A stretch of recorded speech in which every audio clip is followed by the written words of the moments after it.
we won't start over. So kind of current conditions, what I'm seeing right now, the honey flow is completely over. There's no measurable nectar coming in of any form. There might be a slight trickle in some regions, but it's by and large completely over. There's a trickle, like I mentioned, of nectar and pollen coming in, a minimal trickle. And if we get the occasional rains like we have been, I think we're going to be set up for a phenomenal fall honey crop, because we had such a wet spring, decently wet summer, and the temperatures are getting hot but haven't been terribly warm. And so I'm really seeing the beginnings of what could be an unusually good fall honey flow. Now, we don't usually get to harvest honey in North Texas. Other areas of Texas, they actually can harvest a fall honey crop. North Texas, it's rare. I've seen it happen maybe once in every 10 years, but it's a bit unusual. Now, I have seen it a little more up in the like the Paris, Texas area. You start getting into far northeast, and I see a little more of you could actually possibly harvest some fall honey on a really good year. But Collin County, it's iffy. It's pretty rare. So honey harvest, like I mentioned, if you haven't already harvested your honey, now's the time. You definitely want to do that sooner than later because of the honey crop, the snow on the mountain. And like John mentioned, this has definitely been one of the worst honey crops I've ever seen in the state. Usually the state of Texas produces 5 to 7 million pounds. And I haven't seen the actual figures come out, but I'm guessing we're going to be in the 1 to 2 million pound range this year, which is just kind of historically low. And we can blame that on any number of things, but I think the primary cause most people are starting to see is potentially the February freeze. We blame everything on that February freeze and COVID. So why not the honey crop? But I think it's also just we had so much rain. It just rained through the honey flow almost incessantly. And when that rain washes the nectar out of those blooms, sometimes it takes a couple days for those blooms to replenish with the nectar. So there's a nice big shot of the snow on the mountain plant. So that's what's blooming right now in fields everywhere across North Texas. And, that's one of the best things for your bees right now. Everybody's favorite topic, varroa mites, the leading cause of death. And we've talked about this a lot last month, and so I'm not going to discuss it much tonight, but don't forget, if you haven't done something for varroa mites, now's the time to do that, because varroa mite levels peak in the summer, and you may not see any difference in your hive. You may look at your bees and go, well, they look healthy, the population's good, lots of brood, I must not have a problem with varroa mites. But usually we see varroa mites really impact a hive long term. And so if the levels get really high in the summer, then it'll weaken the hive, it'll give them viruses, and then those, over the winter, you're going to see that die off. And it's confusing to a lot of beekeepers, because they say, well, they looked fine all summer long, they had plenty of honey. Now it's October, November, December, the bees are just gone. 90+% of the time, that's all from varroa mites. And the bees were in a weakened immune state in the summer and eventually died off in the fall. So now's the time to do something about your varroa mites. Remember, you need to do a test. So you need to do a sticky board test. You need to do a alcohol wash to really understand what your mite numbers are. And usually anything over 2 or 3 per 100 bees means you need to do something about it.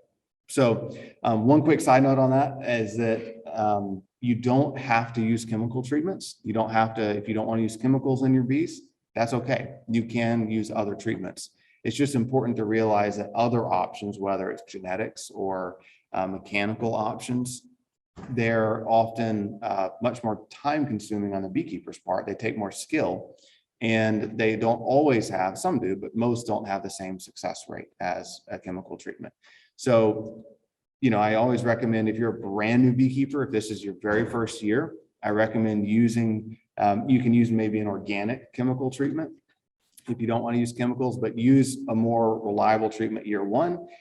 Understand how to keep bees in other ways, and then year 2 or 3, once you really feel like you understand beekeeping well, then start trying to get away from chemicals completely if you want. But it's really hard to do that as a brand new beekeeper. It can be done, and if you really want to go that route, you absolutely can. I would recommend taking some courses on keeping bees treatment free to really make sure you know what you're doing, because just not doing anything to your bees usually results in dead beehives. And so just leaving them on their own the best will survive, but usually the first few years of just kind of leaving the bees to do their own thing, often 80 to 90% of hives will die.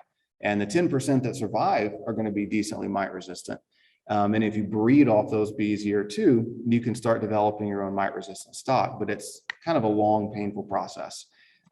So anyway, enough on varroa mites, but whatever treatment or method you plan to use to control varroa mites, make sure that you're doing that now before levels get too high to where they're going to permanently damage your hive.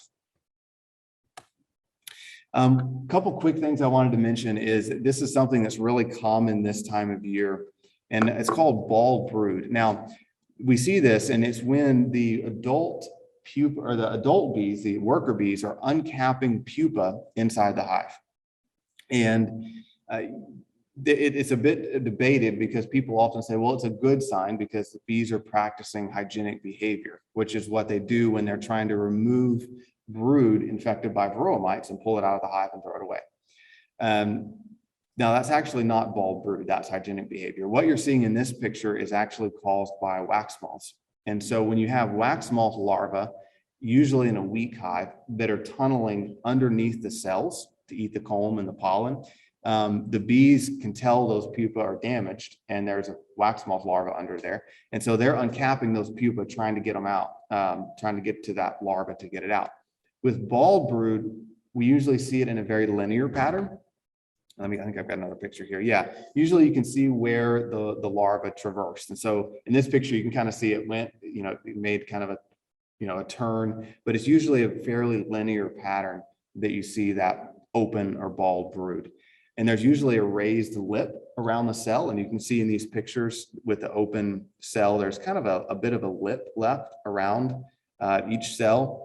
And it's usually found in smaller, weaker hives that can't protect themselves from varroa mites. So, 4 to 6 frames of bees is where you're typically going to see this condition. It's not a big deal. I mean, it's not, you typically don't have enough larvae tunneling around to cause a big problem. It's usually, you see it on one piece of a frame. It's an indicator that you might need to give that hive a frame of brood. You might need to feed them a little more, do something to boost up their strength. Hygienic behavior, on the other hand, is when the bees are able to tell that there are varroa mites underneath those cells, and they're uncapping them to pull the bee pupa out, throw it away, and thus get rid of varroa mites. It's a very positive trait. We want to see this in our bees because it means they're on their own trying to do something about varroa mites. Typically, there's no linear pattern, or there is no linear pattern with hygienic bees. And so you're not going to see kind of those straight lines of uncapped pupa, but you're going to see it very random. It's like in this picture, it's just a random scattering where they have sensed, hey, there's a varroa mite under there. Let's pull it out. Let's get rid of it. The cells appear a little more chewed down. So instead of that little lip we kind of saw on that other cell, these are more chewed down as the bees are trying to chew it down, get all the pupa out, etc. And it, like I said, it's a very good thing to see this in bees, but it also means you've got varroa mites and you probably have them potentially decently bad. So I don't rely on this. I use this as an indicator to tell me, hey, I might need to do a test, because if I'm seeing them uncapping, pupa, it shows me I've got a decently high varroa mite level count. I better do some checking, do a test, see what my levels are, see if I need to take action or not. And if they're over 2 or 3 per 100 and you're not on a very intentional genetic breeding program, then you probably want to do something about it, whether it's a chemical treatment, mechanical treatment, etc. Over 2 or 3 per 100 bees, and you're going to have a potential problem later in the fall. Any questions on varroa mites before we move on? Great question. So Shannon asked, if you are in that breeding program to where you're trying to breed bees that are hygienic and VHS or BSH sensitive, then would you just leave that hive to kind of see what they did? So usually what I've done and what a lot of breeders do is we actually do an artificial hygienic test. And so instead of letting a hive get to a high level, a damaging level of varroa mites, we will get a 3-inch PVC pipe, put it over a section of capped brood, and then we'll pour liquid nitrogen into it, which flash freezes a 3-inch diameter piece of brood. And then we see within 24 hours how many cells they cells of bees they remove in a 24-hour period. And there's an algorithm that shows, basically the more brood they pull out in 24 hours that's killed in that 3-inch circle, the more hygienic the hive is. And so when we're breeding, we'll often go to 20 hives that we think are hygienic, and we'll do that test on all 20.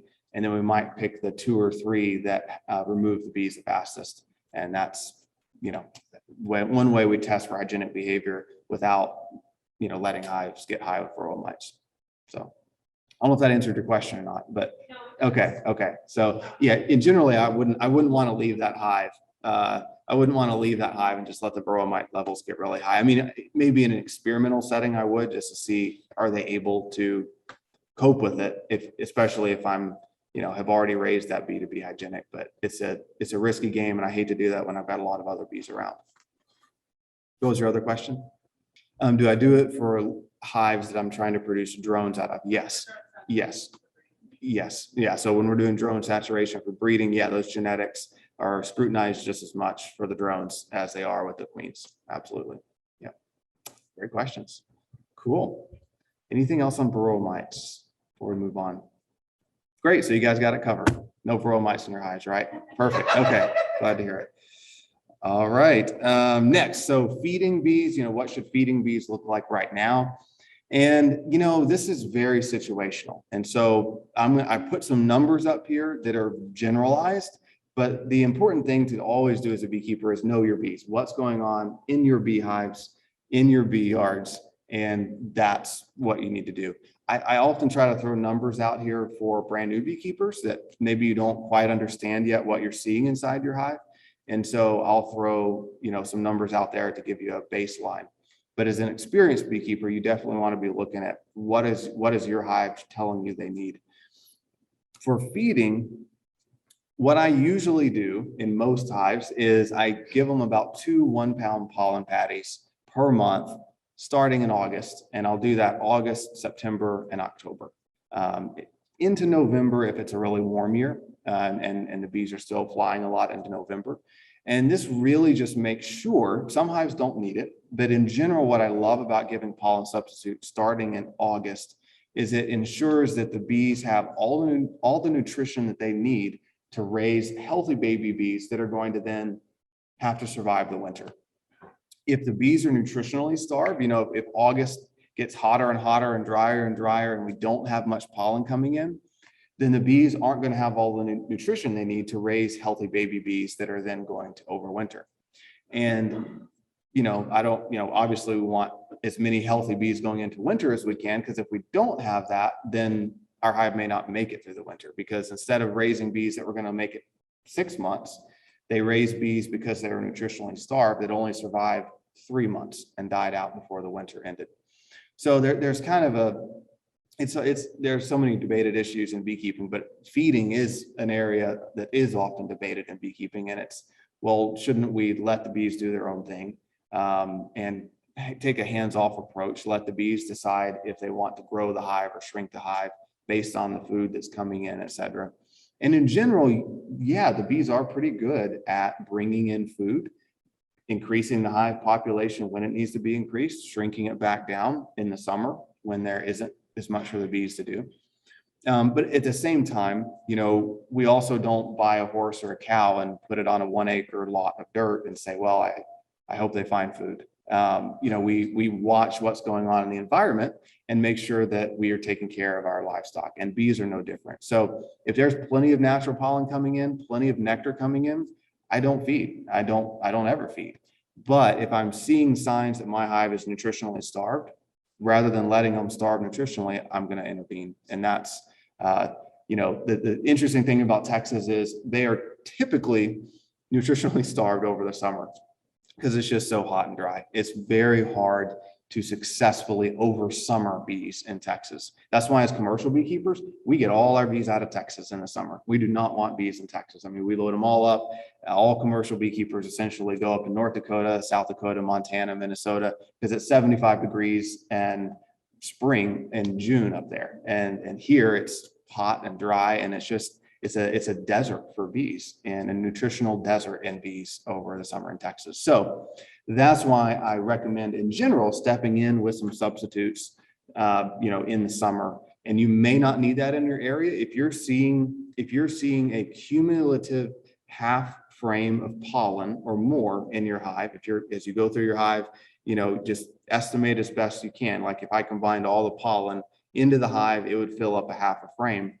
Then I wouldn't feed pollen substitute, but if I'm not seeing any pollen stores or less than a cumulative half frame, I'm going to give them some pollen substitute over the summer to make sure that they've got what they need. Similarly, syrup is kind of the same thing. Oh, yes, sir. Great question. So if you put a pollen patty in, the question was, if you put a pollen patty in and the hive doesn't need it because there's plenty of natural pollen coming in, will they just kind of ignore it? So not really. So what actually happens with pollen patties is the bees aren't actually typically eating it because they need it. They're eating it because it's in their way and they want to get rid of it. And so they're actually licking it, consuming it to get it out of the hive. It's also sweet. It's got sugar in it. And so they're more consuming it to get rid of it. And they'll do that regardless of what's going on. So yeah, unfortunately, no. Now, sometimes with syrup, they won't take it if there's natural nectar coming in as much, and they'll kind of ignore it. But pollen patties, yeah, they pretty much take it regardless. Right. Yeah. So dry pollen, the question was, what about dry pollen? And that works in the dead of winter when there is zero natural pollen coming in. So that when there is any natural pollen coming in, they don't touch the dry powder. And so the disadvantage with waiting that late is it's kind of past the point of when the bees needed it, because you're pretty much talking December and January in Texas. Otherwise, we've got to trickle the pollen flow. And at that point, they don't really need pollen because they're not rearing brood. And when they really need it is kind of that late summer, fall time period as they're raising that next generation of bees. So, and then what I always tell folks is, try it on half of your bees. Take half of your hives, give them a couple pollen patties a month. Don't do it to the other half and see what happens. And you may find that, hey, in my area, the ones that didn't have the pollen substitute did just as well or better, and you may not need it. But so run those experiments internally and see what you find.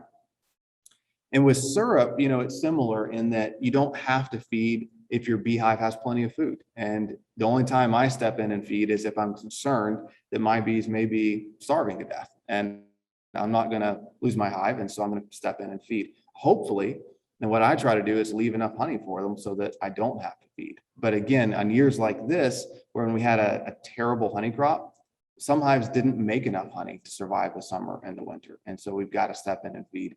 So my goal is to get them to the point where they have 30 to 40 pounds of honey or syrup stored in the second box. And that's my goal. So 30 to 40 pounds stored in the second brood box.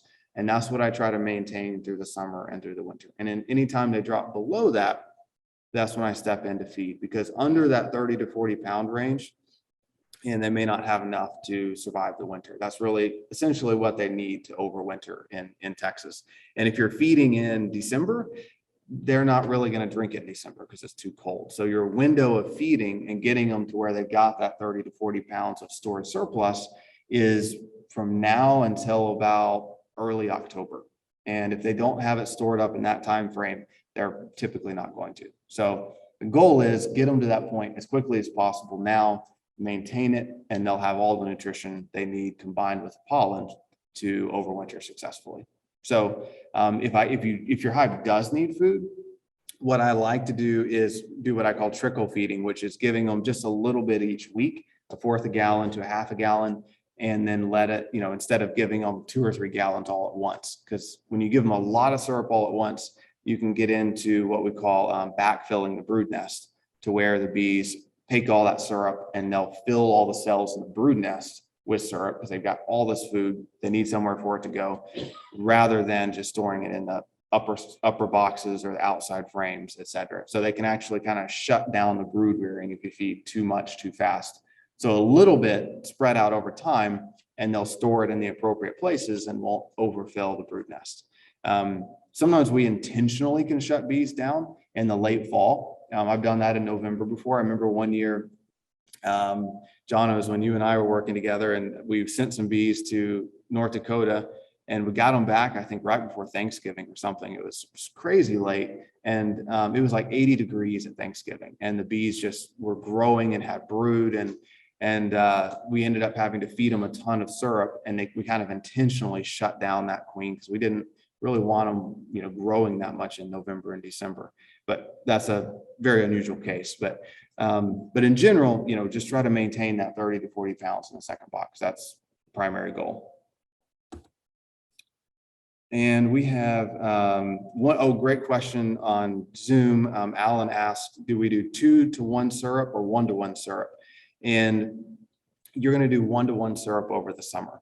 And so August, for the rest of the month of August, I'm going to do 1-to-1.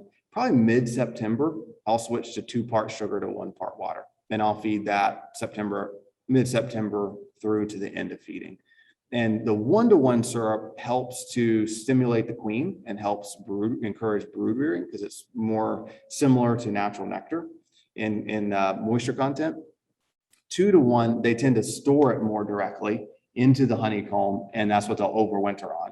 So yeah, mid-September, I'll switch to 2-to-1, but until between now and then, it'll just be a 1-to-1 syrup. Any questions on feeding? Okay, great. So the heat, let's talk a little bit about the heat in Texas. That picture on the left there, that's actually a plastic frame, if you couldn't tell. That's a plastic frame that didn't have it did have honeycomb on it, and it sat out on top of a bee lid for about 30 minutes. And I came back and the heat had just warped the whole thing and melted all the honeycomb off of it. So it's kind of hot right now. And, that creates a lot of concern for a lot of beekeepers as they say, well, I can't even be outside. My pets can't be outside. What's it doing to my bees? The good thing is that the bees tend to handle it really, really well. Us beekeepers tend to handle it a lot worse than our bees do. This is us working bees early in the morning, and that's usually this time of year. The goal is work bees early in the morning or late in the evening when it's cooler, and just avoid going out and working during the heat of the day. So avoid, going out at 3 o'clock in the afternoon and opening up your hive. As you saw at that frame, if you set a frame out during an inspection outside the hive, and it's 98 degrees in full sun, in a couple of minutes, it can start melting that honeycomb and killing brood in that frame, or the honey can start running out because it melts. And so you really don't want to be out there inspecting in the heat of the day. There was one time where we were harvesting honey here in Texas over the summer, and it was commercially, so we actually had we would pull honey and put it on a pallet, boxes of honey after we got the bees out, and we would get about 30 boxes on a pallet, and then we would put it on a truck and take it back to the honey house. And it was so hot that there was honey running out, probably, just a stream like the waterfalls it was on, just running out of those pallets because it was so incredibly hot. The sun was beating down on those boxes. And it was terrible to see. And so we got it to the honey house as quickly as we could. And the whole layer of top boxes are just all melted. And so if you're pulling honey, don't leave that box of honey sitting in the back of the truck or out in the full sun, because it can melt the honey right out of the boxes. So the way to prevent that is, pull it early in the morning and don't leave it in the full sun. You don't want it in the air conditioning either, because as John will tell you, there's nothing worse than getting an air conditioned box of honey into the honey house, and that honey never spins out because it's so thick when it's cold. So, but for the bees, one of the best things you can do to help keep them cool is giving them plenty of room. If the bees are in a single story hive, they tend to get way too hot. That previous picture area. So all these hives in the shade. So if I do summer splits, so if I'm splitting hives in the summer and they're going to be single story for any period of time, that's when I'll put hives in the shade. Other than that, I leave them in the full sun, or in a perfect world, mid-afternoon shade with full sun the rest of the day. Single story hives really struggle keeping the hive cool because there is just no dead air space between them and that hot sun beating down on top of the lid. So, at least make sure that your hives, if they are not single stories in the shade, make sure if they're out in the sun, they've got at least 2 boxes. So you want, your bottom brood box, and you want a second brood box at a minimum. during the summer. And that's really going to help, even in the full sun, that's going to help them stay cool. Another just reminder is if you have empty supers, don't forget to keep them treated with wax moth crystals or keep them frozen. Just a reminder to check in on them, because wax moths love that honeycomb. And so if you don't replenish those wax moth crystals, then they will definitely take advantage of that. Water sources. So don't forget to provide a water source for your bees. If you've got a pond, a lake, creek within about a quarter mile that holds water, they're perfectly fine. They'll go to that and forage on it, no problem. If you don't, or if they're all drying up, you need to provide a water source. You know, one beehive can drink a couple of quarts a day just with one hive. And so they can drink quite a bit of water, especially if you're in an urban area. You don't want them going and drinking out of your neighbor's swimming pool. So you might want to provide a water source in your backyard. And that can be a 5-gallon bucket with gravel in it, carpet in it, you know, anything that the bees can land on and drink water. And then keep it in the shade, ideally, at least the partial shade, because they don't like really hot water. They also do not like clean water. So make sure that you throw some dirt in there or something. If it's clean, they tend to ignore it. So let it, you know, fill up a bucket out there, put some carpet in it and let it sit, you know, let it get, you know, gross. And the bees actually prefer that. So sure. Yeah. Yeah, great question. Is there, when the bees do start drinking water out of your neighbor's pool, is there any way to get them to go somewhere else? No, not that I've found that's very successful. If someone can come up with a method of that, then they'll be a millionaire, because that is such a common problem. I mean, you can put a cover over the swimming pool or pull the water out of the pool and the bees will find a new water source, but you know, nobody's going to do that. Yeah, it's a mess. And I've seen some people that swear by, you know, they'll put peppermint oil all around the pool and that'll kind of run the bees away. But I've never found anything that works very well. I've talked to pool guys and beekeepers, and, you know, the best they can suggest is providing an alternate water source. But yeah, there's not. Yeah, I'm sorry. Yeah, I wish I had a better answer. I don't know. The question was, could you put a mosquito repellent in the water? Is that right? I don't know. That might work. Someone on the Zoom asks, does putting hives in the shade make them more susceptible to pests, hive beetles, wax moths, etc.? So yeah, that's the concern about putting bees in the shade, is theoretically the small hive beetles primarily are more attracted to hives in the shade. In the springtime, you can get some more brood. You can get brood diseases developing in hives in the springtime. So I really don't like hives I like hives in full sun, certainly through the spring, because your European foul brood and chalk brood, et cetera, tend to do a little bit better in shady, cooler climates. As far as the small hive beetles go, the theory is that, yeah, small hive beetles will tend to gravitate towards hives in the shade. There's probably been a study done on that out there somewhere, but I'm sometimes curious to see if there's actually more small hive beetles in hives in the shade, or there's just more small hive beetles when you open the lid and you see them all immediately because it's not as hot underneath that lid. Whereas if they're in the full sun and it's really hot under that lid, the beetles are probably all lower down in the box where you can't see them. So I don't know on that one. Maybe there is something to small hive beetles in shade. Maybe they're just in a different spot in the box. Someone can do a experiment where they tear apart a whole beehive and count small hive beetles in each location, but I've not done that. The last slide I have on the monthly tips is just talking about bearding and flight. It's really common this time of year in the summer to see hives that are, you know, have the big beards hanging out like this picture. And it's especially common in the evening as all the foragers are coming home for the evening. They'll kind of hang out on the front instead of going into the hive, because the more bodies they've got in the hive, the harder it is to keep the hive cool. And so they tend to hang out on the front, all those returning foragers, rather than going inside the box. So that's really common to see. If I see it in my hives, I'm not concerned. What I do is I go out early in the morning, I take the lid off and look in that very top box. And if that top box and the second box, the bottom box, are more than 80% full of bees, you know, both boxes are just totally packed full of bees in the morning, I'll put another box on just to help keep them cool. And then I'll probably go pull that box off in early October, you know, once the temperatures cool off. But 9 times out of 10, you know, both boxes aren't completely full and they're just bearding because those foragers don't want to go back inside. And then you will see reduced flight. So on those hot days, don't expect to see your bees flying a whole lot. All their energy is going to be going towards fanning that hive, keeping it cool. And so you're not going to see quite as many bees coming and going as you normally would during the spring months. So, okay, that is the last slide on the monthly tips. So questions. And I was told a second ago that our monthly speaker thought that the meeting was on the 19th somehow instead of on the 9th. So ask plenty of questions, and I'll answer all the questions that you have, and I happen to have another PowerPoint, and we'll talk about requeening and a few other practical topics that apply to the season. Yeah, great question. Is there anything that will make bees leave an area?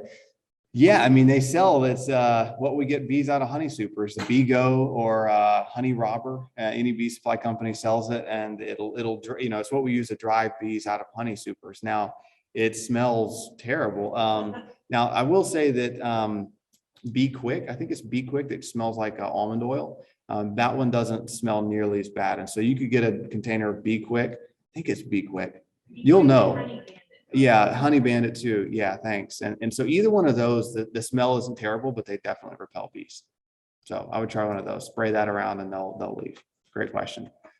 Yeah, you dump a bottle in the pool. Yeah. Someone asked on the Zoom call, they said when you're adding a third box or a second box to a hive, just to give them space to stay cooler, do you do a frameless box or a box full of frames if you're adding an extra box just to keep them cooler? You can go either way. The danger or the risk with a frameless box is if the hive is really strong and you're feeding, sometimes they will add their own frames and they'll draw honeycomb out all over the place up there. So in general, I prefer a box with frames in it to prevent them from making a mess. But oftentimes in the summer, the bees are not drawing out honeycomb because it's too hot and there's not enough resources coming in. So 9 times out of 10, they don't make a mess of it, and you could put an empty box, but you'll just want to check them out once a week or so to make sure they're not drawing honeycomb out all over the place. So other questions? So the question was, you had a hive that they were throwing a lot of dead bees out of, and I do see that a lot in the summertime, and depends on a lot. I mean, dozens is pretty common to see. Hundreds usually indicates a spray kill, and so the bees have been out foraging somewhere, some field, and there was a crop duster went over, or they sprayed a field with something and it killed a lot of those foragers. And a lot of those foragers died as they returned to the hive. And so if you're seeing hundreds, I usually blame it. It's almost always a chemical kill. If it's just dozens, it can be the hive kind of shrinking themselves down as those spring foragers die off, and they haven't yet started replenishing for the fall. But I would also do a mite test to make sure there isn't a mite problem. Mm-hmm. So you had a hive that was just completely full of drones. It sounds like hundreds. The hive was still functioning on the top. And there were hundreds of dead drones on the bottom of the hive. Okay. So, the first thing I would ask if I'm seeing just hundreds of dead drones underneath the hive is it a drone laying hive? And I'm guessing it's not if it was still a functioning hive. But so if it's a drone layer hive, you're going to have, hundreds or thousands of drones that are going to die off as that hive dies. My guess is what you're probably seeing is a lot of times in the summer, the bees will actually kill or kick drones out like they do in the fall. Because remember, drones don't overwinter with the hive because drones just eat all winter long. And the bees don't want to feed them. So at first cold snap, all the drones get kicked out the front door and they die. And they can do that in the summertime too. So when it gets really hot, dry, they start saying, whoa, there's no nectar coming in, no pollen coming in. We don't have enough food. Let's kick the drones out. And so sometimes, you will see hundreds or thousands where they kill or kick out all the drones in summer. That's my guess as to what was happening. Then I have no idea. Yeah. Yeah. If it happened in the spring, I don't have a clue. Unless they were doing something really weird with queen excluders or something that trapped drones out of the hive, or hard to say if it was springtime. Yeah, there's a lot of great mysteries out there. Yeah, good question. So the question was, if with a terrible honey crop in Texas, did the market price go up for honey? So yeah, one state alone certainly isn't enough to impact the honey prices. However, we aren't alone. North Dakota, South Dakota, Montana, parts of Minnesota, all of California is in a pretty historic drought. And some of those areas are used to droughts, but it's far more severe than normal. And so we're seeing a nationwide shortage of honey. And yes, that is impacting the crop. For example, commodity prices for honey, last year over the summer, premium honey in the semi-low quantity was selling for about $1.55 per pound, which is about our cost of producing it. It's already up to $2.25, less than a year later, and probably is going to go up to near $2.50, which is record breaking. It's never been that high. So there are several things impacting that. COVID consumption, honey consumption just went through the roof during COVID for whatever reason. And then antiviral. Yeah. I mean, a lot of people were taking it to immune system and cooking at home. And so consumption spiked. And then the industry also just filed a anti-dumping lawsuit. And the beekeeping industry did this back in 2010-ish, 10 years ago, 10, 11 years ago, maybe more than that, maybe it was around 2005, where China was importing massive amounts of honey below the cost of what beekeepers in the US could produce it for, and essentially dumping honey on the market and driving down the market price. So the beekeepers sued and they got a 500% tariff put on any imported Chinese honey. So of course, what China started doing is they were shipping all their honey to Turkey, and then Turkey was shipping it into the US or Vietnam or India, and it's called transshipping. And so they were shipping to another country, and then it came into the US. And it took them several years to get that figured out. And now they've got that perfected, and all the honey is still coming in. So now there's an anti-dumping lawsuit targeting the six largest countries that export into the United States. And that lawsuit hasn't won yet, but it looks positive. And that's jacking up the price of all imported honey, because they're saying, well, now we can't get imported honey cheap anymore. Combined with a negative, very poor honey crop in the US, is all impacting honey prices like we've never seen. So top honey producers in the world. Argentina's huge, China's huge, Brazil's huge. India's pretty big as well. Ukraine's pretty big. Off the top of my head, those are the largest. Yeah. And the US is actually pretty small in comparison. And we only produce about 150 million pounds. And so we're decently small compared to a lot of countries. And yet our consumption is about 600 million. So the question was, are we seeing any effects with the drought in California on the almonds? Not yet, but we're all really nervous. So if you guys haven't noticed, there's just a terrible drought in California. And there's always a drought in California. I was talking to one grower out there, and I said, "How's the drought going?" He goes, "What, you mean summer?" And they're not unaccustomed to severe droughts, but this one is far worse than what they're used to. So most of the growers I'm talking to are still hanging in there. They're still watering, and they still have water. But if something doesn't change in the next 3 or 4 months, then there won't be a crop for next year. So yeah, too early to say it's going to be devastating, but it doesn't look great. Yeah. So the question was, if there's not enough water this year, why would that impact the crop next year? So if they're in a desert more or less, and so they've got to keep watering those trees throughout the fall, winter, et cetera, to keep them alive. And if they run out of water, they stop watering, a lot of those trees are going to die or be so stressed that they aren't going to make much of a crop. So yeah.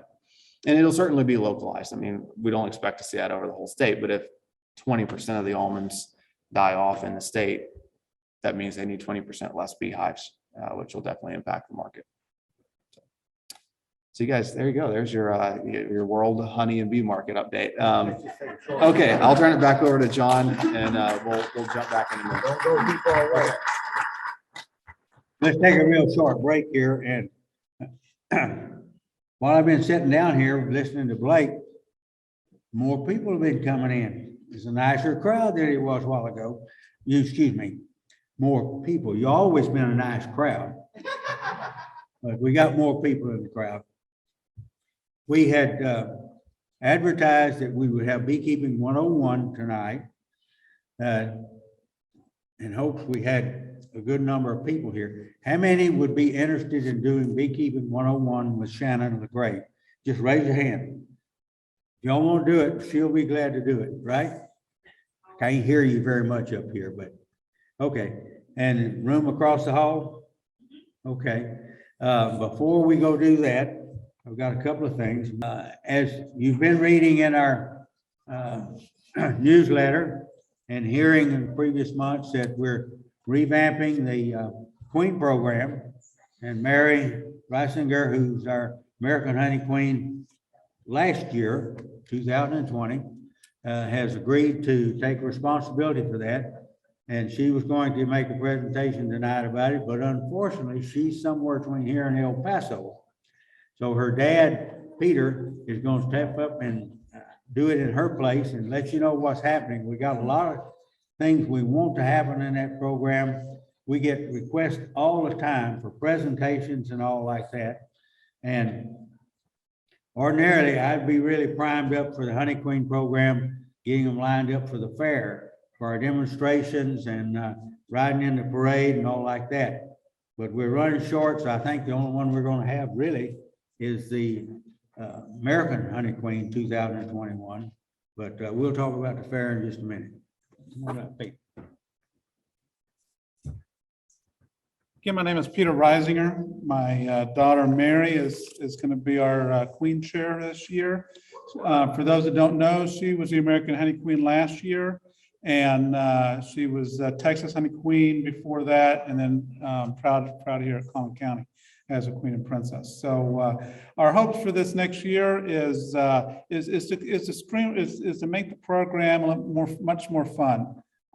Give the girls the opportunity to learn and have fun at promotion. For those that don't know what the program does, is it's a big benefit for the club. It's a big benefit for the community as well. We go and we educate the community with the honey, about bees, about honey, how to cook with honey, where to get your local honey. And so that's where we come in the benefit of the club. One of the things we push on the public is to buy local. And so, you know, we steer them towards the places where our commercial guys, Blake and John, have their honey. We push them to any websites that other people from our club give us. So if you're a sideline or a hobbyist that sells honey, we'd love to go ahead and promote your honey with the Queen program. And so just a way of getting the community to know about how to use honey and to buy it local. So what we're looking at for next year is we're trying to build a committee of people that want to help with the Queen program. It's not a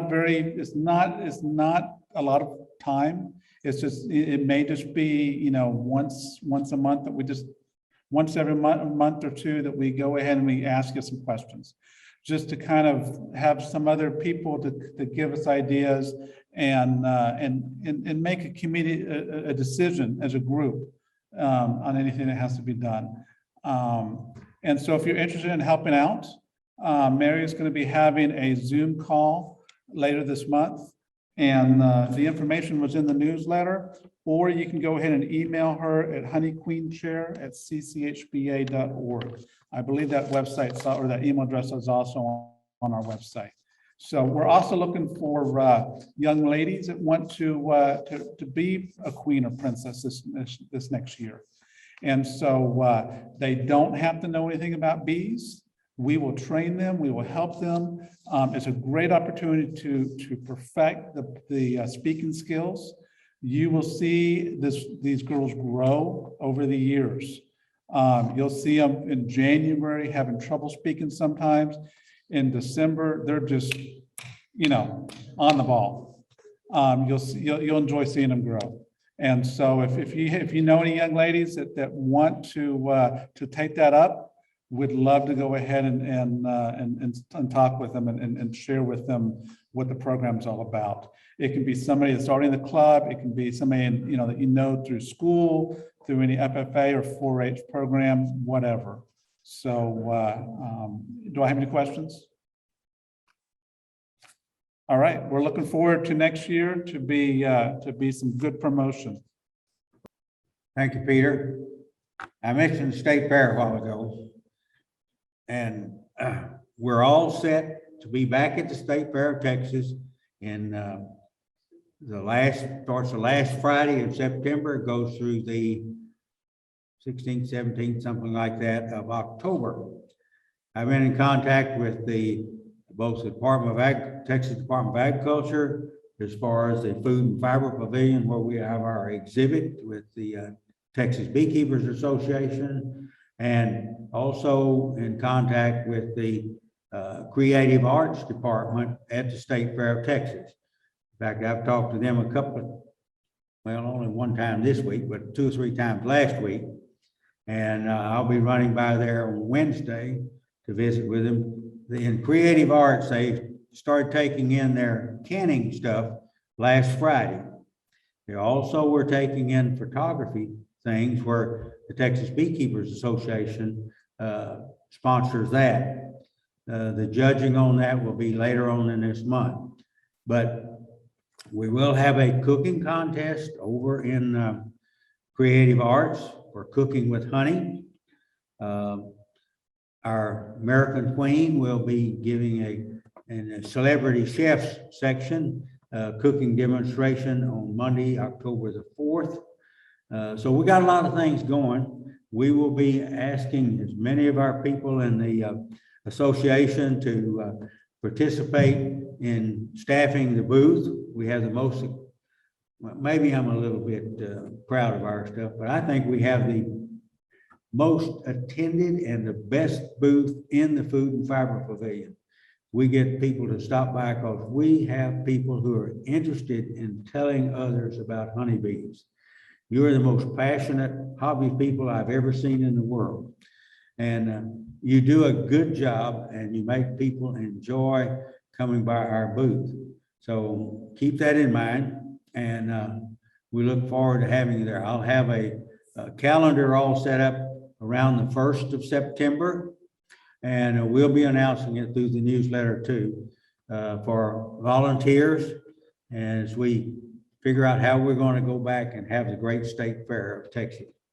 Now, as we mentioned earlier, our planned speaker, we had a miscommunication on the date. And the date, of course, is the 9th of August.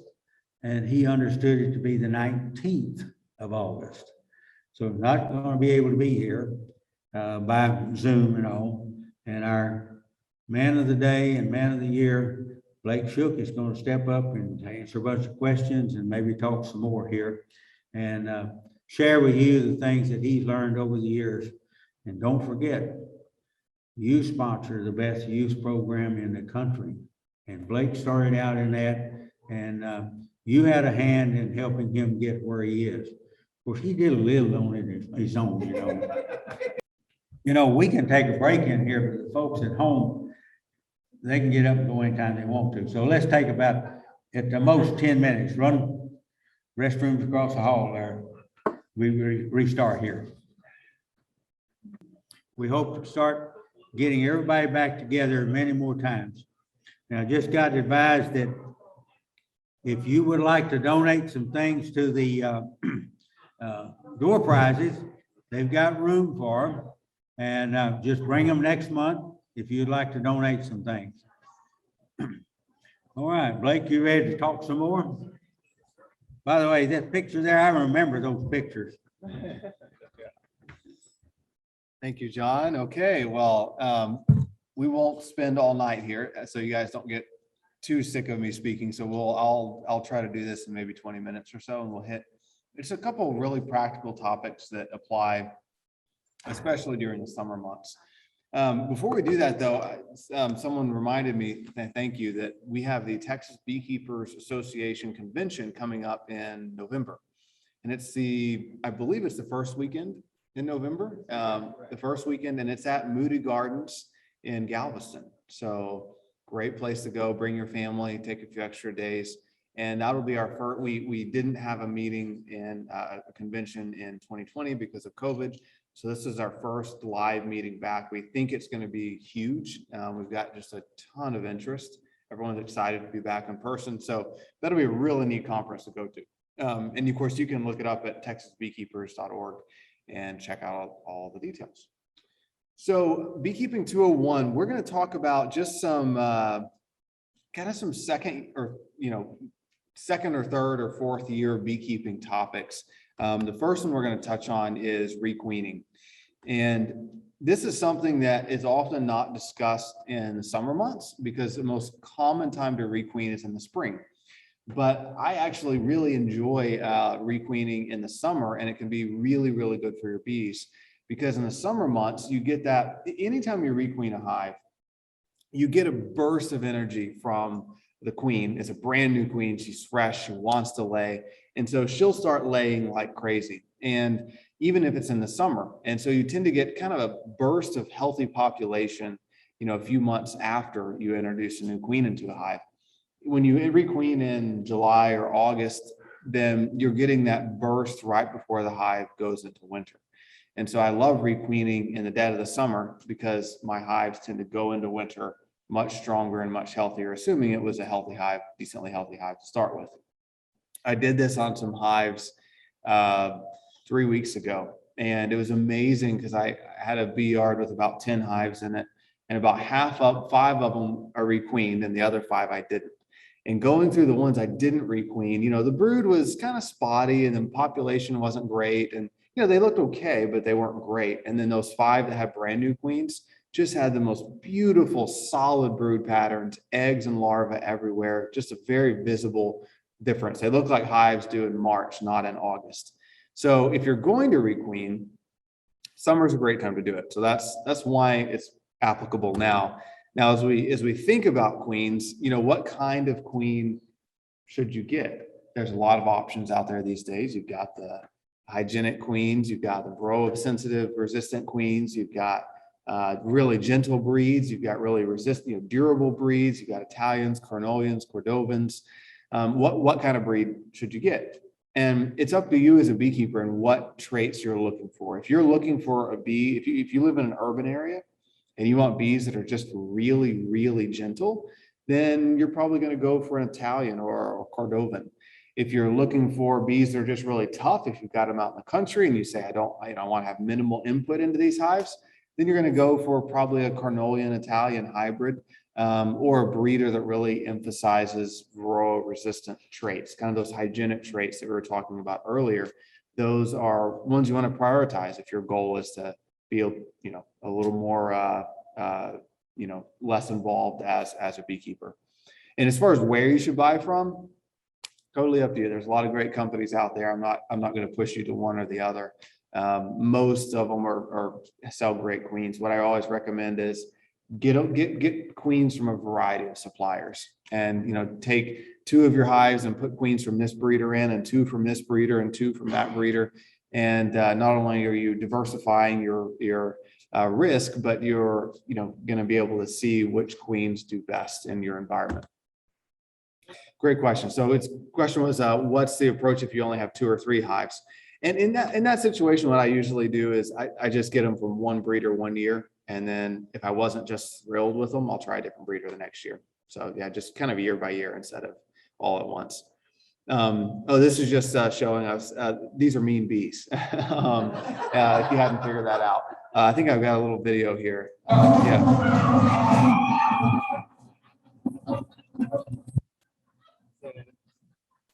So genetics does play a huge role in the aggression of bees. However, it's not all genetics. This was actually this were a couple of our crew that had a really good time making that video, and they weren't harmed in any way. But the bees, the bees were probably a little crushed when they landed in the canola. These are actually canola fields you can see in the background where you get canola oil from. This is up in North Dakota. And it's fascinating. And the reason I mention this is that when you can take really gentle bees, our bees are usually decently gentle, and you bring them up onto canola fields. And when that canola starts to bloom, the bees get ridiculously mean. I mean, this is what they look like when you just go out and work them normally. and you take them off the canola stops blooming, and they're back to gentle again. So environmental conditions can affect the defensiveness of bees. With canola, it actually, when a bee is foraging on the canola, no one knows for sure why they get aggressive, but when a bee is foraging on canola, the flower actually slaps pollen onto the bee's back. It's one of the ways that they pollinate is bee crawls in to get the nectar, and the flower slaps them on the back with pollen. And the theory is that that's just really annoying to be slapped on the back all day long every day, and so the bees get aggressive.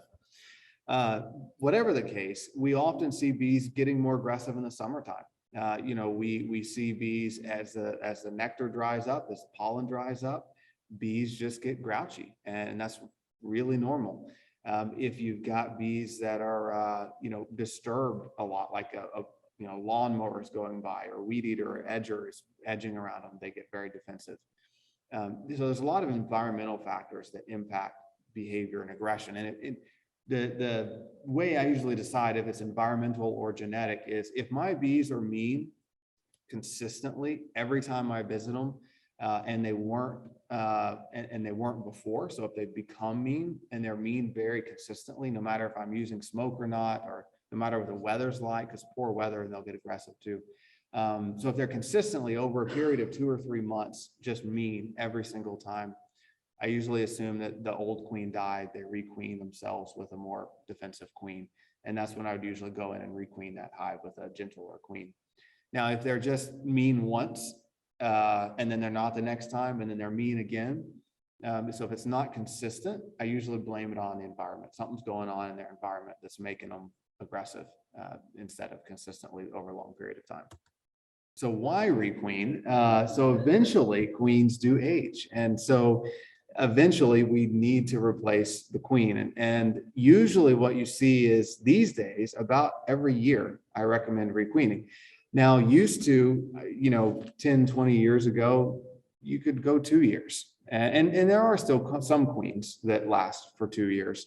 But in general, we just don't see the queen longevity that we used to see. Usually after about a year, the queens just start failing. And there's a lot of reasons that's happening. It's new pesticides, chemicals on the market that are shortening the queen's lifespan. It's a lack of genetic diversity, et cetera. There's a lot of different factors, but in general, we're seeing queens live a year instead of 2 or 3 years.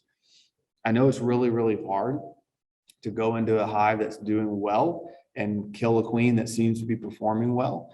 And you don't have to do that, but you do run a risk of losing that hive over time, because if that hive goes queenless, right before the honey flow starts, you're probably not going to make a honey crop with that hive. Or if that hive goes queenless, in September, after all the queen breeders have stopped selling queens, you're not going to be able to get a new queen for it and save it. And so you don't have to, if you're just in this as a really casual hobby and the bees are out on the farm, you can just kind of let them do their thing and not requeen. And you might end up successful for a few years. Eventually that hive is probably going to lose their queen and they'll be unsuccessful at raising a new one, and that hive will die. If you want to be really proactive and make as much honey as you possibly can, then I recommend requeening every year. Just get on a schedule, every April requeen, or every July or August requeen, but get on a schedule to requeen once a year. If you want to make sure you're kind of maintaining peak performance. Now, like I said, some queens can make it for 2 years, but these days it's industry-wide, it's less and less the norm that they do that. So I need to this is an older PowerPoint I had on this flash drive, but the newer updated one says signs that it's past time. So if your hive is looking like this, if you're seeing drone brood mixed in with your worker bee brood, or that really kind of shotgun spotty pattern throughout the whole hive, then your queen is failing, severely failing. We want to catch it before it gets to this point. And if you're proactively requeening every year, your hive should never get to this point. But if your hive starts looking like this, your queen is absolutely failing or has already failed. You don't want to see that really shotgun spotty brood pattern throughout the hive. Now, if I just see it on one frame, I'm not too concerned. Sometimes she was just laying around, honey or pollen that was scattered in that frame. So if I just see a spotty brood pattern on one frame, I'm not that concerned. If I see anything on several frames or all the frames, then I know the queen is most likely starting to fail. There are other things that can cause it, like brood diseases. But if your larvae look healthy, shiny, pearly white, healthy, kind of like this picture you can see with that spotty brood pattern, that larva looks pretty healthy. It's that glistening white larva, but it's just a very spotty pattern. And so that is often a sign of a failing queen. So as far as how to requeen a hive, it can be pretty simple. The process is you're going to find the old queen, and that's the hardest part in all of requeening, is finding that old queen to kill her or remove her and relocate her at least 5 miles away.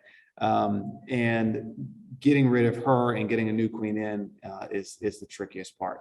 A couple tips for finding a queen, if you have a hard time finding a queen, is I'd like looking for queens, in the summer anyway, in the mornings.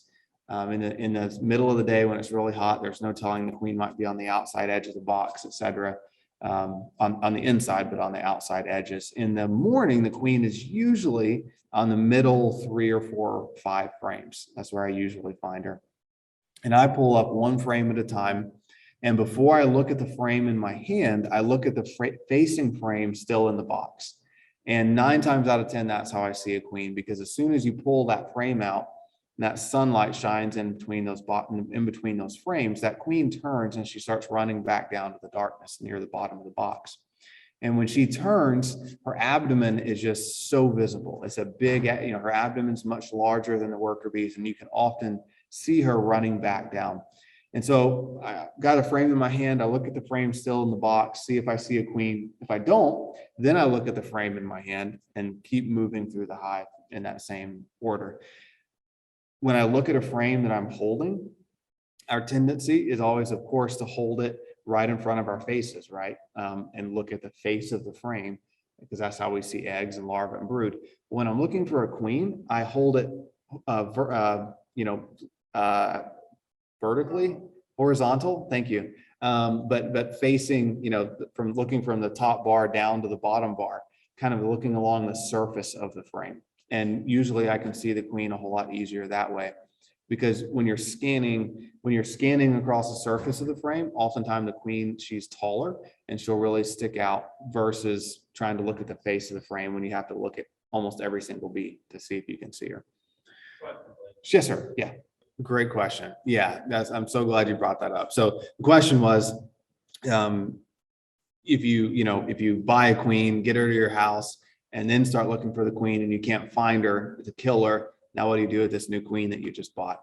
And yeah, so what I really recommend is finding and killing that old queen before you get the new queen. And so if you're picking up one locally, go the day before, and it's fine for that hive to be queenless, 24, 48 hours, that's okay. And so go, a day ahead of time. If you don't find her, go back that evening, give yourself 24 hours before you pick up the queen. If you're ordering a queen through the mail, what I tell folks is when the queen breeder tells you the queen has shipped, that's when I go kill my old queen. Because queen breeders will often switch up the schedules and say, oh, sorry, we're shipping her 3 days later now. But once you get that confirmation the queen is shipped, then go kill your queen and hopefully she arrives alive. Yeah, that's a great idea. The suggestion was you could bank that old queen in case your new queen in the mail shows up dead. And banking your old queens isn't a bad idea anyway, because maybe that was one of the queens that's going to make it for 2 years. And so what a lot of folks do is they'll when they find that frame that the queen is on, they'll transfer that frame of brood with the queen on it, covered in bees, into like a note box. And they'll put maybe another frame of honey in there and then some empty frames, and they'll feed them. And it's kind of like a sloppy split, your frame of bees, old queen, frame of honey, couple empty frames, feeder in a note box, and you can just let them keep going. And they'll if your queen shows up dead, or, you need a queen in emergency, you've got that old queen set aside. Yeah. So the question is, queens do fly. So if you're transferring that frame with a queen on it into a nuke, is there a risk that she'll fly away? There is. I mean, you can usually watch your queen. I mean, if she's like madly dashing all over the frame and fanning her wings, I'm pretty nervous because she might fly off. Most queens, especially older queens, are pretty slow and sluggish, and they're just slowly walking over the frame. And so if I see a queen that seems really agitated and flying, or I might catch her in a queen clip or pick her up and manually transfer her. But otherwise, she usually stays put. Yeah, good questions. So, so once you got your new queen coming, kill the old queen. And I like to take her out of the hive. It's always a debate. Do you leave that queen you killed inside the hive, or do you take her out of the hive? Do you leave her in so the bees know she's dead? I like to pull her out because I think even a dead queen is still emitting pheromones. And the sooner I get her out of there, the sooner the pheromones are depleted out of the hive and the bees know they need a new queen. You can put them in, you can put the new queen in immediately. I do that all the time. So I find the old queen killer, put the cage in all in the same trip. It's going to take them a couple days to eat through the candy to release that new queen out of the queen cage.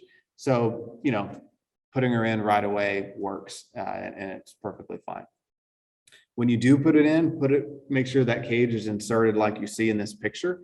You don't want that screen smashed up against the honeycomb. You want that cage sideways so the bees can get to that queen, feed her, take care of her. But more importantly, those new pheromones can be distributed and they can get used to her. And then about 7 days later, after I put the queen in, I go back. The first thing I do is I pull out that cage. I make sure that the queen was released.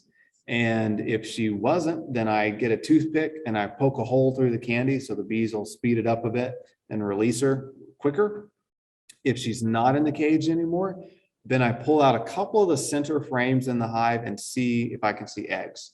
And if I do see eggs, as soon as I see them, I put the hive back together, close it up, and then don't inspect it at least for another week. If I don't see eggs, I usually just close it up anyway and come back in 4 or 5 days and check again for eggs, because they might have just released her the day before and she's not laying yet. If I don't see eggs after, I'm going to say 10 to 12 days after I put that queen cage in, I'm going to, especially if I'm also seeing queen cells being raised in the hive, I'm going to assume they didn't accept her. And I can let the bees raise their own, or I can get another queen if I can find one and try again. Yes, sir. So the question is, how many cells does a queen lay in? So how many eggs can she lay in a day? So during the peak season, so spring, she can lay up to 2,000 eggs a day. In the summer, that drops down to 1,000 or less, and in the winter ends altogether. But about 2,000 is the most she can do. She'll lay it everywhere. So she's gonna lay. Usually they've got a brood nest area, and so that's usually about 8 deep frames worth all together in the center of the hive, and she'll rotate and kind of lay evenly. So the queen laying pattern, it usually looks like a football. So she'll lay, she'll start in the center of a frame and she'll lay the center of the frame. And now a deep frame has 7,000 cells on it. So she can only lay 1,800 to 2,000 a day. It takes her a few days just to fill up a frame. And so she'll start in the middle and work her way out.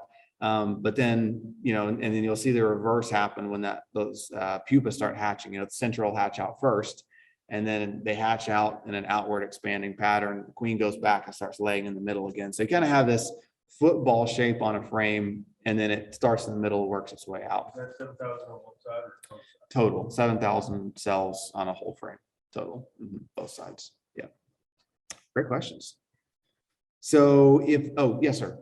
Yeah, thank you. Yeah, she does not go from 0 to 2,000 a day. I wish they did. Yeah, and you'll often even see it with new queens, 1 or 2 eggs in each cell. She's kind of figuring out what laying, how to lay and how to lay quickly. And sometimes you'll see a couple cells per egg, more than a couple, and it's probably a drone layer rather than a queen, but 1 or 2 eggs per cell. And yeah, there's certainly a ramp up period there for sure. Great question. So let's see if I missed any of these. We talked about how often to requeen, using mated queens versus queen cells. You can buy from commercial suppliers, like as commercial beekeepers, we often buy or raise queen cells. And instead of putting a mated queen in a hive, we'll just put the cell, the queen cell that's a couple days from hatching. And it's a lot cheaper. It's a queen cell might be $5 or $6, whereas a queen might be, 30, $40. So now that queen hatches in the hive, she goes out on a mating flight, she comes back. There's a lot more risk. You don't have near the acceptance rate. On a small scale, that's not often practical because most people that breed and sell the cells are going to want to sell, hundreds at a time they're not going to do one or two. The margins aren't enough. So cells aren't very practical for most small scale beekeepers.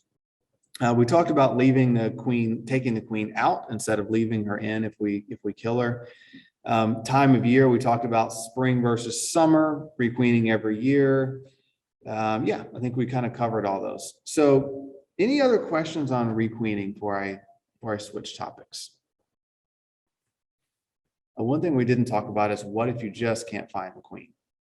So you've gone through, you've looked 2 or 3 times and you just can't find her, which is really common. I mean, queens are really hard to find. The best method I've found, if I just can't find the queen, is to, and if you live in a neighborhood and your bees are kind of mean, this doesn't work very well because they certainly get agitated. But I go to the hive and I shake all the bees out of the hive in front of the hive. So if it's 2 deep boxes or 1 deep box, I'll pull 1 frame out at a time, shake the bees off in front of the hive, put that frame back in, well, 1 at a time. It's a mess, but you shake all the bees out and then you get a queen excluder, and you try to do that quickly because you don't, the bees are all going to be trying to fly back into the hive. So you want to do it, 5 minutes or so. And you put a queen excluder between the bottom board and the bottom box. And then you stack the 2 boxes back up how they were, put the lid back on, and then go back in about an hour. And all the bees are going to be back in the hive. They're going to have flown into the hive, gone through that queen excluder to get up to the brood nest. But the queen is going to be trapped on the underside of that queen excluder because she can't make it back up. Now, oftentimes she'll still be on the ground with a little handful of 50 bees or so. And so if you see a little clump of bees on the ground, she'll often be in that. And if she's not there, she'll be, underneath that queen excluder trap. So it's kind of dirty, but it works. And if you really just can't find the queen, that is one way to find her and get rid of her. I think you had a question. Yeah. Yes. For those of you online, what do you say to those that say buy requeening frequently instead of just letting the bees do it on their own? We're delaying the natural evolution of the bees and getting them to resist varroa mites on their own, et cetera. And I'd say they're right.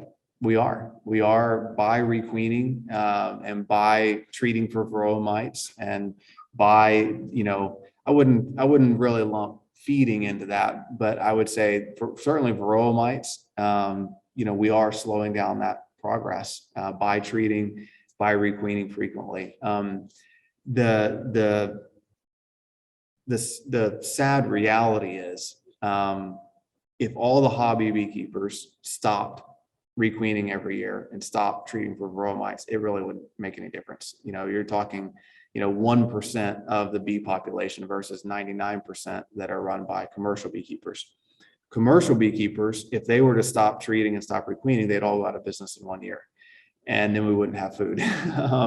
So it's a really awkward spot because you're right. And we all recognize that, if we stop doing those things, 5 years from now, we would have really tough bees. We also wouldn't have an industry left. And so where the industry has evolved really over the past 5 years, which I think is in a good place, is the industry, 5 years ago, and I was even guilty of this. 5 years ago, if you went into a national commercial beekeeper meeting and you said treatment free, you get laughed out of the room. And, it was not well accepted. And that has really changed in the last 5 years. Really, the whole industry has really started paying a lot more attention to genetics and getting away from harsh chemicals, reducing the chemical usage, and really pushing that, how do we raise healthier bees? How do we get away from the cycle of constant intervention? And so we're not there yet, but the industry mentality has totally shifted. And there's so much more effort being put into raising healthy bees, raising those genetics that get us away from some of those practices. So I think I'm participating in several trials right now with some labs that are raising hygienic bees, and they're making a lot of progress. I mean, I think 5 years from now, that might be a little optimistic, but 5 years from now, we may not have to treat for varroa mites. You may be able to say, hey, buy this queen and don't worry about varroa mites. And so I think we're getting there rapidly. So that's a long answer to a simple question, but we're on the way. But great question. Oh, yes. What are supersedure cells? Great question. Supersedure cells are, there's two kinds of queen cells. One is a supersedure cell when they're trying to replace their old queen. And then one is more of a swarm cell. So a hive that has a queen that's good, but they're getting ready to swarm because they're too full, and they'll raise a swarm cell. And when that cell is about ready to hatch, the hive will swarm with the old queen. The supersedure cell usually means that their queen is failing and the bees know she's failing, so they're raising a replacement. So great question. Great question. Any others on Like, queen? there's a question in the chat. Okay, God. Yeah, Mike, go ahead. Ellen was asking, can you use the queen excluder on the entrance rather than the bottom of the bottom, or between the bottom and the bottom hive box? Great question. Yeah. So, and I apologize. I can't see the chat anymore. I can't. So yeah, Mike, if you have any questions, feel free to let me know. Yeah. So if you can't find the queen and you shake all the bees out and you put that queen excluder, the question was, can you just put a queen excluder on the entrance of that hive instead of one under, between the bottom box and the bottom board? Absolutely. So a lot of companies sell kind of a device that is a queen excluder essentially that just fits on the front, and you can definitely, and it's easier if you do that. They're not as common, they're a little hard to find, but yeah, you can even get a plastic queen excluder and cut it, cut a plastic queen excluder with scissors to fit on the entrance. And that's a lot easier because then you don't have to take both those boxes back off and lift up that queen excluder and look for the queen. She'll just be right there on the front. So great question. I would definitely recommend trying to go that route. Okay, so any more questions on requeening? All right, I'm going to jump through. This is a long presentation that we're not going to cover all on. We talked about nutrition earlier, so we're not going to talk about nutrition and feeding because we really covered that during the bee talk. I've got a few slides in here on varroa mites that I wanted to, no, I'm not. We're going to talk briefly about small hive beetles over the summer, and then we'll probably wrap it up at that because small hive beetles are a big concern to a lot of beekeepers. And I don't comment much, but I watch the social media bee world and what everybody's saying. And there's always a lot of concern around small hive beetles. And small hive beetles are definitely a problem. If you're new to beekeeping, then you may not realize that the adult small hive beetles, so the adult beetle you see up there, doesn't actually hurt the hive at all. It's the larvae that cause problems. So when you see those adult beetles in a hive, I don't worry about them much. I mean, if I see, every hive has small hive beetles, and if I see a couple small hive beetles, it's perfectly normal. If I'm seeing dozens of small hive beetles, that's when I start getting concerned. The larvae and the adults, again, don't hurt anything, but when I see dozens of adults, it tells me that the bees aren't doing a very good job of controlling that adult population, because the bees will throw those small hive beetle adults out the front door. They'll trap them with propolis cages and corners of the hive or on the tops of frames. They'll regulate the number. If there's not enough adult bees in the hive to defend themselves, then you start getting dozens and dozens of adult small hive beetles, and they'll start laying eggs all over the place. The larvae start hatching, and that's when you really get a mess. And you can see that mess, in the lower right picture there. Those larvae are just horrible. They leave a slimy, greasy mess behind them as they tunnel through and eat all the resources in the hive. So if you see a couple adult beetles, no problem. If you see dozens of adults, I'm concerned, but my focus is actually not on the small hive beetles. My focus is on what's going on with my hive that they've let the beetles become a problem. And it's the same with wax moths. Wax moths don't kill beehives. In general, unless you're in Florida where they have a bigger problem than we do in Texas, in general, small hive beetles don't kill hives either. They're the buzzards that come back and clean up what something else has killed or damaged. And so small hive beetles and wax moths are more of an indicator that something else has happened to my hives. The varroa mites got out of control and weakened the hive. The queen has died and the hive's weak, etc. And the population is such that now the pests can move in and cause problems. So methods of controlling them, chickens actually love the larvae. So if you got some chickens, you can make them really happy giving them those larvae. Traps work decently well. There's a lot of different, the cheapest and easiest are the ones that go like this picture. These are little traps that you fill with oil. I actually prefer putting diatomaceous earth inside those traps instead of the oil, because the oil spills and, makes, it's nasty. Diatomaceous earth, the beetles will fall in and that'll kill them. But those work well. There's traps that are more expensive that do work better, that go underneath the bottom board, any number of traps. But honestly, my main focus is healthy bees. Is making sure your hives look like these in the picture, that are just packed full of bees. And good, strong, healthy hives, 99% of the time, are not going to have an issue with small hive beetles. So your focus has got to be, to really, let's keep these hives healthy, let's keep them strong. And you do that by doing all the things we talked about earlier, monitoring those varroa mite levels, feeding when they need feed, etc. And that's how you keep a hive strong. Now, if that's not your hive, if your hive is weak and you're starting to see dozens of small hive beetles, then I do put a trap in, and I'll use some sort of a trap to try to pull that number of adults down. And then I will usually give that hive another frame of brood from a stronger hive that's capped, getting ready to hatch. I'll give them a frame of brood. And once that brood hatches, there'll be a sudden burst of strength in that hive and they'll be able to better defend themselves. And then I'll try to also get to the root of why that hive was stronger. If I just split it late, then it's still just trying to grow, or maybe I just bought it and it's still growing, that's normal. But if it's an established hive that's that weak, something's up with it. So check those mite levels, check the food stores, etc. And then finally, if you do have a hive that is completely slimed out, is what we call it. So the bees have died or absconded, or most of them have, and you do have those small hive beetle larvae all over the place. What do you do about it? So what I usually recommend, there's two different ways to control it. You want to get rid of those larvae before they go back into the soil and pupate, because those larvae will eat in that hive. They'll go into the soil, they'll pupate, and then next year you'll have a bunch of adult beetles emerging. So we want to prevent that. So on a really hot summer day, you can take that hive out and just shake all the frames, all the larvae out of the frame onto hot concrete. And those larvae can only last a few seconds on 120, 130 degree concrete. The other method is you can freeze it. So you can take that whole box or take those frames, put them in a trash bag, freeze it, but you've got to freeze it for at least 48 hours. I've frozen them for 24 hours before and pulled them out and all the larvae came back alive. So they're tough. So at least 48 hours to kill those larvae.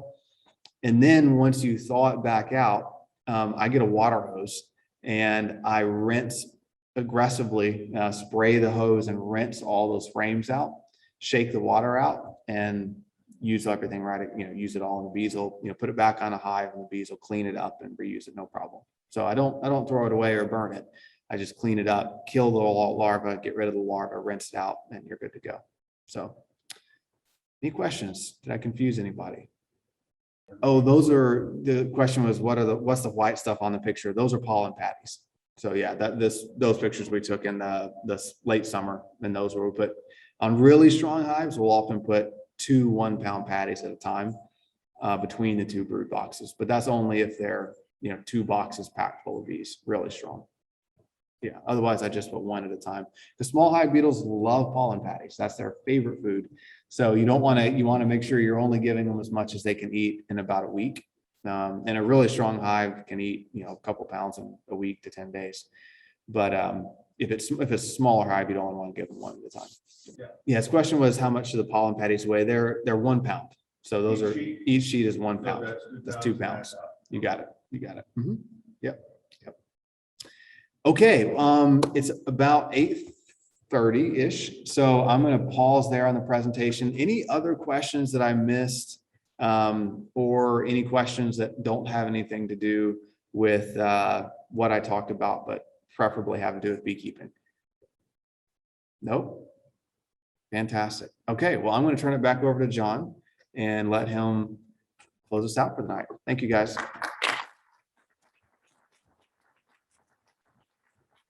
Thank you, Blake. As you can see, he has a wealth of information, and he got a whole lot of it just by being out in the bee yard. That's where you learn the most about your bees, in the bee yard. You're not gonna learn it sitting in a study, reading a book.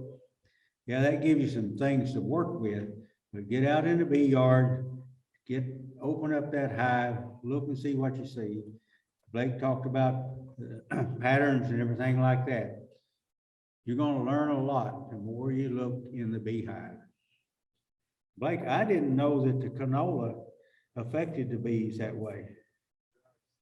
That's nasty. I thought you were trying to first show what the Africanized bees do.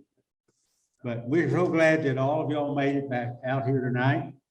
We look forward to seeing you and some more of your friends here next month in September. The second Monday night in September, we will be meeting here again unless the school kicks us out. But thanks for coming. See you next month.